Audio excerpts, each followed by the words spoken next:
It's devastating. I mean, this is just unreal, the way this has all happened. Damage is, catastrophic. I mean, it's 100% loss. I feel like we're being forgotten. We haven't received any response from FEMA. Well, right now we still have no power, no water, really no way to go to the restroom. Countless Americans suffering in the wake of Hurricane Helene now face the harsh reality of trying to rebuild. Meanwhile, Kamala Harris dangles a $750 aid check as if that's a lifeline. What's that going to get you when your entire town just slid off the side of a mountain?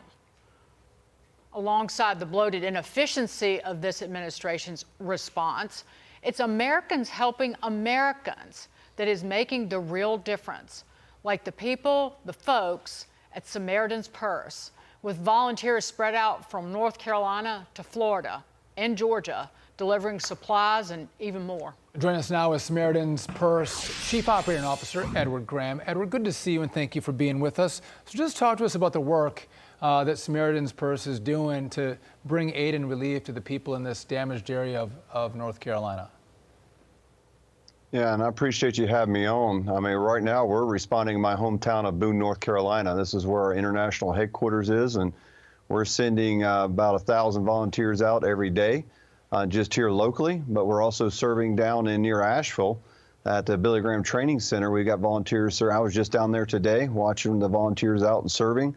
And then we're also in Valdosta, Georgia, as you said. Now, the two sites down in Florida, we just had to pull back across the state line. We're waiting to see where this next hurricane hits, and then we'll try to get them back into Perry and down in Tampa to begin working. And then we're bringing in more teams and staging them closer by, 2 more teams to be able to respond if need be with this hurricane as we're watching in Florida. But they come in, they do mud outs, they tarp roofs. Mud outs are hard jobs, and there's a lot of mud outs to do.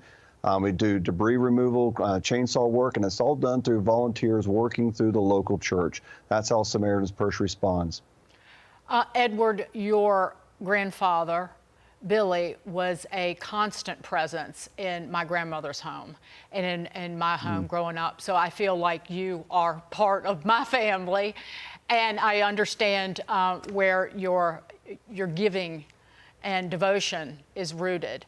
But what you have been able to do, it fills in the holes where the government should be. And I know that you don't want to make this political, but every person I've talked to in North Carolina, every person we've talked to, the government and FEMA have just not showed up in the way that it should have. Well, there's a lot of anger and frustration, but we work through the local church. To include right now, we have a large helicopter operation going on. We have our own helicopter we usually use down in the Caribbean to sling load supplies in after hurricanes there on the islands. But we're using it here, but we've also leased helicopters. We brought in, there's been an army of volunteer helicopters coming in, especially from NASCAR team owners. And so we coordinated those efforts, and we're taking those supplies into these areas that even the government can't get back to really right now. But I would tell you the North Carolina National Guard, especially with their helicopters, are working hard, and they're even getting our supplies into these difficult areas. It's starting to get cold. They need power. That's changed. It was food and water. Now it's really power generation. So we're flying we bought thousands of generators, and we're flying them into these communities. They're able to get fuel there. And then we're also doing heating. They need heating sources because it's getting down to the 30s already in some of these higher elevations.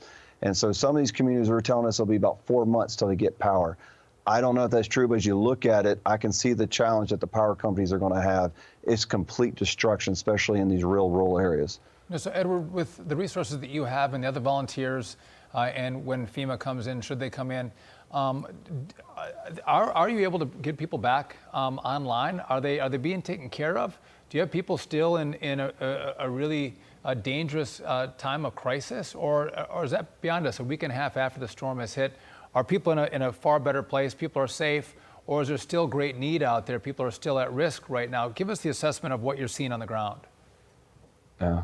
No, there's still great need. Matter of fact, we're working to get Starlink. We're buying them up ourselves as well, and taking these helicopters.